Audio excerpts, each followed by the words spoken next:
प्यारे दोस्तों नमस्कार। स्वागत है अपने इस YouTube चैनल रूपचंद टेक्कीजीएस गुरु में। बच्चों आज हम लोग कक्षा 12 के विद्यार्थियों के लिए सिविक्स यानी नागरिक शास्त्र के इम्पोर्टेंस अति उत्तरीय क्वेश्चन लेके आए हैं जो परीक्षा की दृष्टि से वेरी इंपॉर्टेंस रहेंगे। तो आइए हम लोग देखते हैं। पहला क्वेश्चन है कि महात्मा गांधी का जो है हत्यारा कौन था, यानी महात्मा गांधी की हत्या किसने की थी। तो उत्तर देखेंगे हम लोग। महात्मा गांधी की हत्यारा बच्चों यानी हत्या जो है नाथूराम गोडसे ने की थी। किसने की थी? नाथूराम गोडसे ने की थी। अगला क्वेश्चन है बच्चों, मिश्रित अर्थव्यवस्था क्या है, यानी मिश्रित अर्थव्यवस्था किसे कहते हैं। जैसे नाम से ही लग रहा है मिश्रित यानी मिक्सचर होना। ऐसी अर्थव्यवस्था जिसमें बच्चों सार्वजनिक स्वामित्व, सार्वजनिक मतलब जो सब यूज करे, एक प्रकार देखो जो सरकारी होता है, जो सरकारी चीजें होती है वो सब यूज करते हैं। ऐसी अर्थव्यवस्था जिसमें सार्वजनिक स्वामित्व तथा निजी निजी मैंने बताया बच्चा अपना स्वयं यानी प्राइवेट निजी स्वामित्व का मिश्रण होता है, यानी दोनों का मिश्रण हो उसे जो है मिश्रित अर्थव्यवस्था जो है कहते हैं। एकदम सरला है, कोई दिक्कत नहीं। देखते चलिए अगला क्वेश्चन बच्चों, संयुक्त राष्ट्र संघ का जो है वर्तमान महासचिव कौन है। हम लोग जानते हैं संयुक्त राष्ट्र की स्थापना जो है 24 अक्टूबर 1945 हुई थी। तो संयुक्त राष्ट्र संघ का वर्तमान महासचिव कौन है। तो उत्तर देखेंगे हम लोग। संयुक्त राष्ट्र के वर्तमान महासचिव एंटोनियो गुटेरस हैं। ये पुर्तगाल के पूर्व प्रधानमंत्री रह चुके बच्चों। यही जो है क्या है, महासचिव है, Antonio Guterres.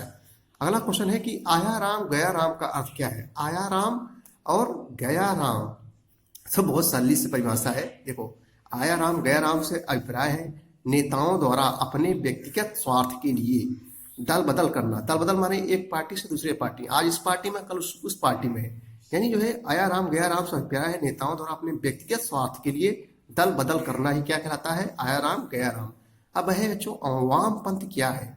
What is the वामपंथ। वामपंथ क्या है, वामपंथ किसे कहते हैं, क्या है वामपंथ।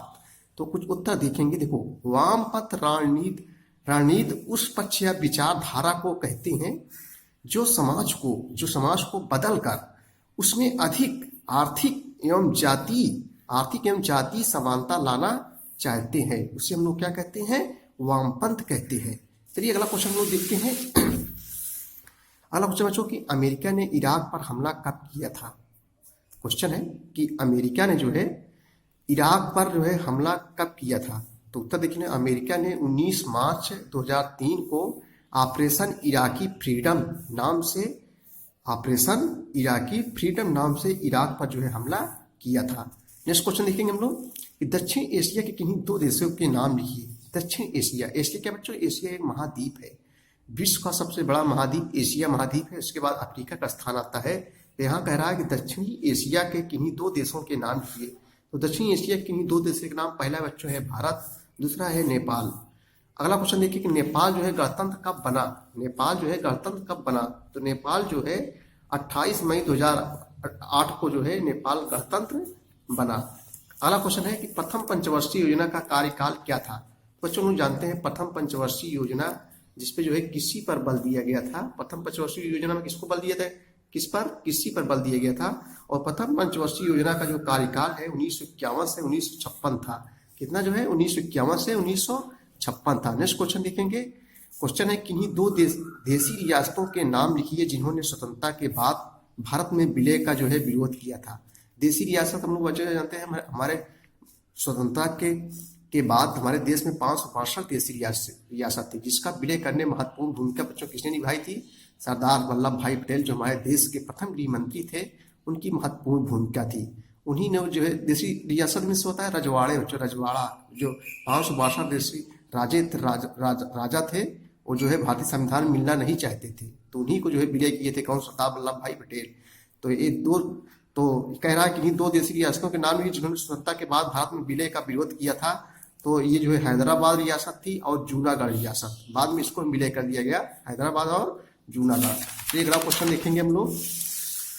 अगला क्वेश्चन क्या भैया कि भारत के लिए गुटनिरपेक्ष की नीति क्यों आवश्यक है। क्वेश्चन कह रहा है कि भारत के लिए गुटनिरपेक्षता की नीति क्यों आवश्यक है। दो कारण बताइए। गुटनिरपेक्ष मतलब जो किसी गुट में ना हो। हम जानते हैं द्वितीय विश्व युद्ध के बाद दो महाशक्तियां थी, एक संयुक्त राज्य अमेरिका और सोवियत संघ, यही थे। तो ये कह रहा है भारत के लिए गुटनिरपेक्षता की नीति क्यों आवश्यक है, दो कारण बताइए। तो किसी जो गुट में ना हो उसे हम गुटनिरपेक्ष कहते हैं। तो भारत के लिए गुटनिरपेक्षता की नीति के लिए दो आवश्यक कारण है। भारत के लिए गुटनिरपेक्षता की नीति के लिए दो आवश्यक कारण है। इसे हम लोग हेड के लिखेंगे। कौन कौन? पहला देखेंगे हम लोग तत्कालीन गुटी राजनीति से बचाव। तत्कालीन जो गुट में लोग हैं, तत्कालीन गुटी राजनीति से बचाव, और दूसरा है उपनिवेशवाद से सुरक्षा। यही दो चीजें हम लोग लिखेंगे। चलिए बच्चों अगला क्वेश्चन देखेंगे हम लोग। बहुत सरला क्वेश्चन है सब। चिपको आंदोलन क्या है? यह किस राज्य में चलाया गया? चिपको आंदोलन क्या यह किस राज्य में चलाया गया? तो आइए हम लोग क्वेश्चन को देखते हैं। देखो, चिपको आंदोलन हरे वृक्षों की सुरक्षा हेतु तो चलाया गया आंदोलन है जो उत्तराखंड में चलाया गया था। यानी हरे वृक्ष को काटा ना जाए। तो चिपको आंदोलन हरे वृक्षों की सुरक्षा हेतु चलाया गया आंदोलन है जो उत्तराखंड में जो है चलाया गया था। अगला क्वेश्चन है कि दलित पैंथर्स आंदोलन के उदय के दो कारण लिखिए। दलित, आप लोग समझ गए होंगे दलित क्या होता है। जो गरीब दुखिया होते हैं उसे दलित कहते हैं। तो दलित पैंथर्स आंदोलन के उदय के दो कारण लिखिए। तो हम लोग उत्तर देखेंगे।